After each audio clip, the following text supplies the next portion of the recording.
Irgauhim Mutunji, Tafunji, Shushunji, Yadamal Sakamsil, Gorse Dunjira, Bahamale, Badamale Kanjun, Sun Milkau Dabnanamo, Kenya Jiru, Djibouti Jiru, Sudan Jiru Jedu, Dule Hedu Jira. Warraanni US Djibouti Jiru Mudam Itoophiyaa keessa irraati deebii kennuuf qophii akka jiran himan.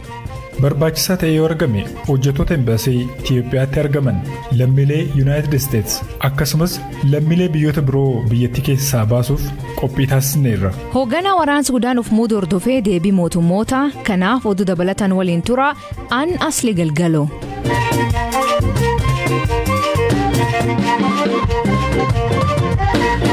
Dhaggeeffattoonni oduutiin jalqabaan Ameerikaan sabab qooda waraana Itoophiyaa keessan wal qabsiiste raayyaa ittisa biyya Eertiraa fi paartii seer-qabeessa tokkicha Eertiraa bulchirraa qoqqobbii keetti. Sababni Ameerikaan eertee rakkoo deeggarsa namoomaa fi mirga namoomaa hammaatii fi lolli Itoophiyaa keessaa waan babaleetiif jechuu ibsiti. Ministeerri maallaqaa United States waraana Itoophiyaa keessa jiruun wal qabatee irra deddeebiin ka himachaa turte Eertiraa keessatti dhaabbilee afurii fi namoota dhuunfaa lamarratti har'a qoqqobbii kaaheeram. Murteen Ameerikaa kun yeroo biyyaalee fi dhaabbileen adda addaa waraana Itoophiyaa keessa jiru mariidhaan akka furamu carraaqaa jiranitti dhaga'ame.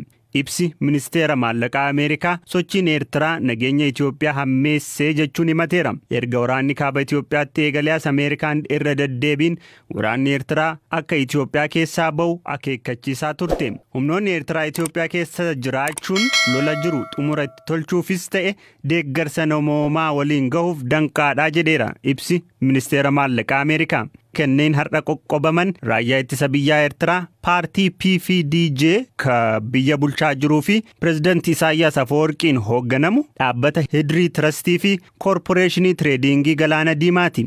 Dabalataan namoonni lama Abrahaa Kaasaa Namaariyaamii fi Haagoos Gabra Hiwoot Waldakidaan kanneen qoqqobbiin irra kaa'ame keessaati. Abrahaa Kaasaa Namaariyaam hoogganaa waajjira basaasaa Eertiraati. Kanaan dura gamtaan Awurooppaa qondaala kana dhimma Itoophiyaan waliin qabanneen qoqqobee ture.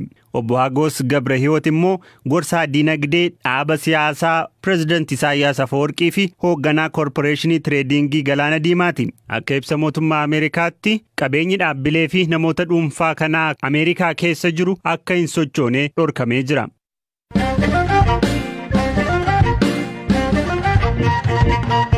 Hoogganaa waraana Sudaan kataa'ee fi fonqolcha mootummaa dhi'een kan raawwate ka dursee Jeneraal Abdul Fattah al-Burhaan hoogganaa manmaree ce'umsa mootummaa Sudaan gochuun of muuda. Manmaree haaraa hundeessan keessaa miseensonni siivilii fonqolchaan dura aangoo turan tokkolleen hin hamatamne. Erga of muudeen booda sirni kakuu kalee raawwachuu himan. Galaana Balaa dabalata qaba. Hoogganaan waraanaa Sudaan fonqolcha Sudaan tibba kanaa duuba jiran Jeneraal Abdul Fattah al-Burhaan itti aanaa isaanii ka turan Hamdaan Dagaaloo Aliyaas Hameetii fi qondaalota waraanaa olaanoo biroo aangoo fonqolchaan kololeessa 25 dura qaban irra akka turan godhaniiru. Mana maree mootummaa ce'umsaa haaraan hundeessan miseensota 14 kan qabu yoo ta'u qaama siivilii keessaas ka itti dabalaman jiru. Haa ta'u malee siivilii irraa warri tokkummaa siyaasaa tolfachuun fonqolcha dura aangoo irra turan tokkollee isa haaraa keessatti nammatamne. Ministeerri odeeffannoo aangoo irraa kaafaman Hamzaa Balool tarkaanfii haaraa ammaa kana fonqolcha itti fufsiisuudha jedhanii ibsan. Uummatni mo'achuun ce'umsicha itti fufsiisuu danda'as jedhan. Ergamaan addaa UN Sudaan jiran Volker Pertis al-Burhaan hoogganaa mana marichaa gochuun ofii isaanii muuduun biyyattiin gara bulchiinsa heeraatti deebi'uuf akka malee akka itti ulfaatu taasisaniiru jedhan. Ergamaan addaa UN kun jireenya siyaasaa fi diinagdee bakka isaa idileetti deebisuuf mariin ariifachiisaan akka gaggeeffamuu qabu waamicha godhaniiru. Akkasumas humni waraanaa tarkaanfii ofitti amanamummaa ijaaru akka walabummaa ministeera muummee Abdallaa Hamdok bakka isaa duriitti deebisuu fudhachuu qabaa jedhan. US, UK, Norway fi gamtaan Awurooppaa bulchiinsa haaraa al-Burhaan kan ofii hoogganaa itti ta'anii fi hoogganoota siivilii duraanii hunda aangoo dhabsiise qeeqaniiru. Ce'umsa diimookiraasii Sudaan daandii sirriitti deebisuuf yaalii godhamu bacancarsa faallaa fedha lammiilee Sudaaniitis jechuun dippiloomaatotni biyyoota kanaa ibsa baasaniiru. Bulchiinsi ministeera muummee Abdallaa Hamdok bakkatti akka deebi'us waamicha godhaniiru.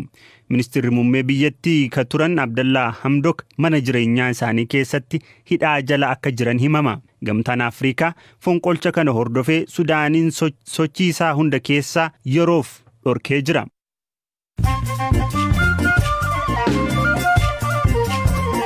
Dhaggeeffattootni amma oduu gaggabaabaa addunyaa isaanii ibsaa jalqabaanii fedhiin tajaajila neetwoorkii dhuunfaa VPN jalqab torbaan kanaa Itoophiyaatti agarkaa 5,000 dabaluu gabaasni mul'isa. Qormaata kutaa 12ffaa intarneetii gubbaatti gadhiifamee oduu jedhu hordofee miidiyaaleen hawaasaa dhowwame ture. Eegi suni namoonni baay'een VPNitti fayyadamuu himan. Filannoon Liibiyaa mudde keessa geggeeffamu France taasisaa jirti. Biyyoonni gurguddoon addunyaa akka waraanni biyyalaa biyyattii ba'u deeggaruu yaad kennuuf eegaman. Pireezidantiin ittaanaa US Kamala Harris dabalatee pireezidantiin Masrii kanaaf France jiran. Nasooti Keenya tajaajila fayyaa UK'tiin qacaraman ka jedhu oduu soba ta'uu mootummoonni lamaan hibsan. Mootummaan UK fi Keenya adoolessa keessa tajaajiltoota fayyaa achi erguu walii galan. Ministeerri fayyaa Keenya nasooti 20 dhiyootti deemuu himan. Rwaandatti namichi hojii YouTube'n beekamu mootummaa qeequuf hidhaa waggaa 7 itti murtaa'e. Namichi maqaa Aayon jedhamuun beekamu kunin mootummaa salphisee jedhamee himatama. Akkuma kana namni biraa dhiyeen kanaa jeequmsa kaasee jechuun hidhaa waggaa 15 itti murtaa'e. Julian Assange mana hidhaa Belmarish keessatti jaalallee isaa Stella Morris waliin akka wal fuudhanii fi eeyyamuu fi BBC'n odeeffate. Hundeessaan Wikileaks Julian Assange fi Stella Morris ijoollee dhiiraa lama qaban. Julian Assange namni amgan 50 ta'e iccitii Ameerikaa baasuun himatamee dabarfamee hin kennamne falmaa jira.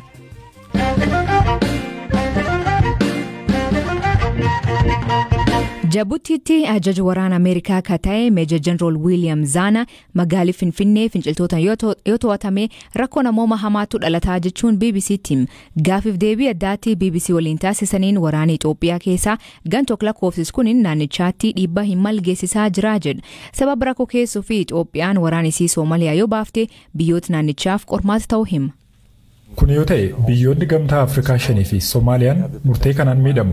Murtoon kun gareewwan shoror keessaan akka dabalu taasisa. Tasgabbii dhabuun Itoophiyaa dhimma biyyoota ollaa wajjin jiru irrattis sodaa ta'uu mala.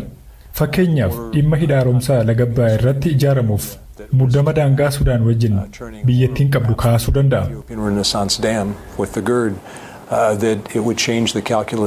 Hidhaan laga Abbayyaa madwal dhibdee Itoophiyaa Masrii fi Sudaan akka ta'e beekama. Waraanni Itoophiyaa deemaa jiru kun dhiibbaa akkamii dhimmi hidha kana irratti fiduu danda'a gaaffii jedhu Jeneraal William akkanaan deebis.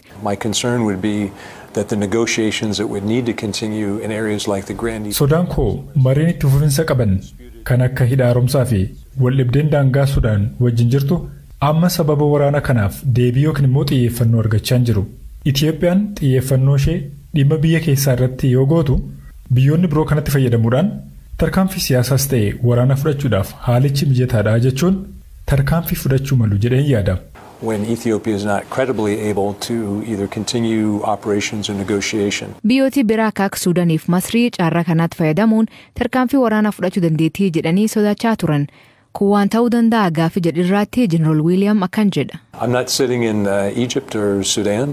I'm sitting here and from my perspective here. Masrii yookiin immoo Sudaan hin jiru. Asin jiraadha garuu akka ilaalcha kootti muddamni jiru jabaachaa aguma deemu biyyoota kamiifuu sodaa qaba. Maaliif wanti hamtuun yeroo biyya tokkotti hokkorri dhalatu biyyi biraa sanarratti tarkaanfii fudhachuu akka filannoo duraatti ilaalu. Fakkeenyaaf hidha haaromsaa guddichaa irratti tarkaanfii waraanaa fudhachuu maluun sodaadha. Tarkaanfiin akkanaa ni fudhatama taanaan walitti dhufeenya biyyoota hundee nagaan akka jiraatan barbaan kan michoomaa kabajaa akka qabaatan barbaan yeroo kamuu caalamiidha. Rakkoon kamiyyuu karaa dippiloomaasiin furamuu qaba. Where there are diplomatic solutions to problems and tension points. Jeneraalichi muddama Itoophiyaa keessa jirurraatti deebii kennuu fi waraanni isaanii qophii akka jiru hima. Magaalii Finfinnee to'annoo finciltoota jalaatti yoo kuftee gaheen waraana isaanii maal ta'uu akka malu akkanaan deebis. So a primary role for our command here is to be able to respond to crisis. Kaayyoon ijoon buufata waraanaa United States Jibuutii jiru Afrikaatti keessattuu Afrikaa baatti yeroo rakkootti deebii kennuudha. Keessattuu yeroo rakkoon kun ergama United Statesin wal qabate barbaachisaa ta'ee yoo argame hojjettoota embaasii Itoophiyaatti argaman lammiilee United States akkasumas lammiilee biyyoota biroo biyyattii keessaa baasuuf deeggarsa kaan taasisuu kan gargaaru karoora bal'aa qopheessuuf qophii taasisneerra. Humni keenya kan Afrikaa ba'aa jiran humna tokkicha United States kan Afrikaa keessatti argamu yoo ta'u ajaja keenya jala jira. Walumaa galatti humnoota keenya hundarraa dandeettii cimaa qabna. Kanaaf deebii kennuuf irratti qophoofneerra. Dhimmi Itoophiyaa nu yaaddessuun beekamaadha. To any sort of crisis, and Ethiopia is obviously very concerning for us. Ministeerri Ajala Ameerikaa Anthony Blinken haala Itoophiyaa ilaalchisee marii gochuu fi gar Keenyaa fi biyyoota Afrikaa birootti wiixata dhufu akka imalu ibsa.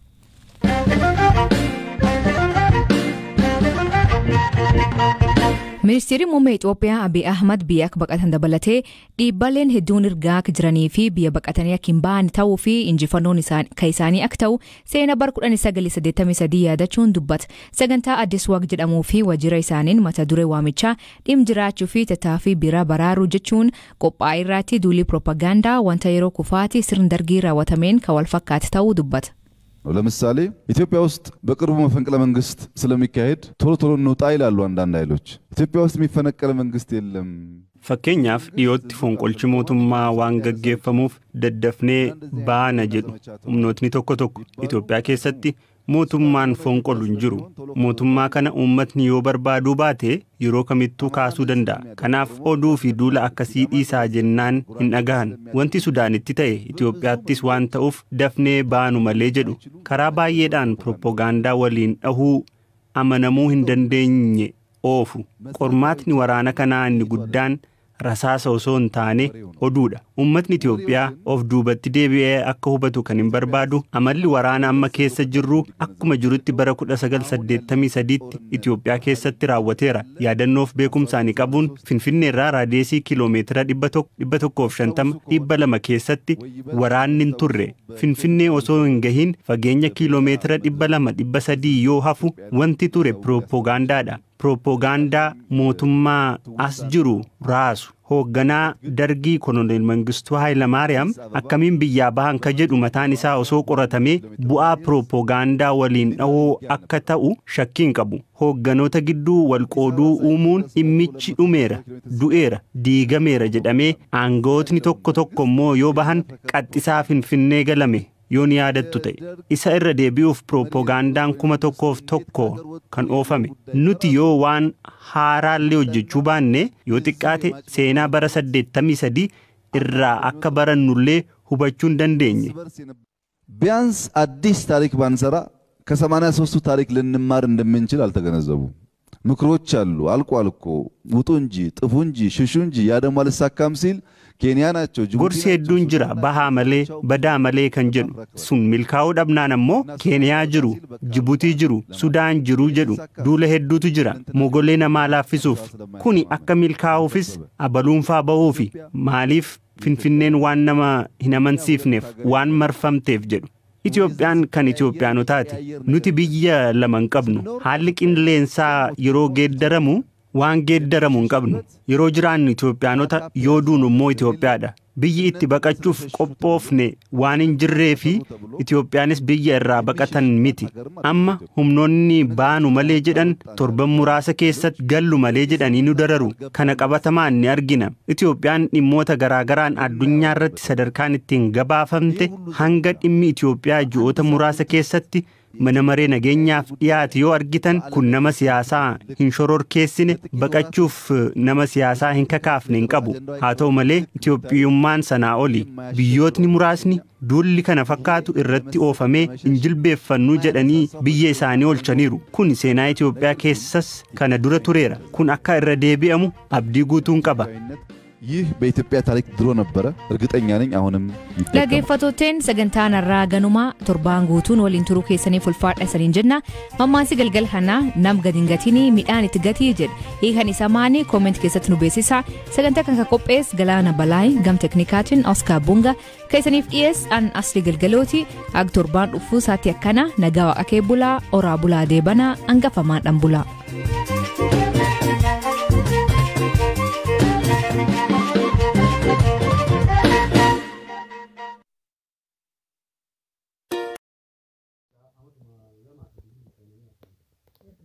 Ashama arkafune shakaba jamso dawatu da Kenya wadeni chana kanya fare dan like share subscribe gurdan pachasa then pachasa ninjena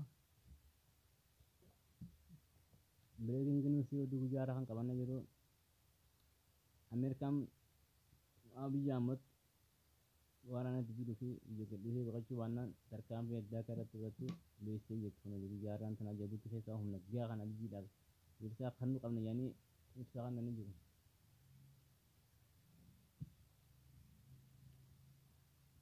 Akkuma beekamu mootummaan bilbilinaa fi karaa hundaanuu waraana lafarraatti qilleensa illee nuumamee waan jiruuf manguddummaa jee manguddoo inni guyyaa yeroo meeqa ergaa jiru hundinuu manguddummaa jalaa shalaayidha. Keessattuu manguddummaan Tigraay TPLF lafa qabattee fi iddoo naannoo Amaaraa fi Tigraay naannoo Amaaraa fi Affaar iddoo qabatanii gadhiisaa duubatti yaada. Ammallee mootummaan biyya jiru mootummaa gaarii jaati manaadha. Jechuudhaan manguddummaa yaafileen taane waan dheessaniif manguddummaa isaanii waan jalaaf shalaa jira. Waan beekamu ijaarraan tanaa Ameerikaan qoqqobbii addaa Isaayyaas Afawarqii kaa'uudhaan qondaaltota olaanoo Isaayyaas Afawarqii Eertiraa jiran Isaayyaas Afawarqii dabalatee biyyooma isaatii fi hoggantoota paartii biyya bulchaa jiru hundarra qabeenyi isaan biyya Ameerikaa keessatti daldalaa jiran akkan sochoone qoqqobbii irra keessee jiru. Anu kana waan kamu fakkaatu Abiyyi Ahmad naasuudhaan waan godhu waan qabuuf waan gadhiisu walii wallaaluudhaan yeroo ammaa tana biyya keetiin deebisaa jira garuu abdii kan muratee waan jiru fakkaata. Kanaafuu ofiitti deebi'ee jajjabaadha.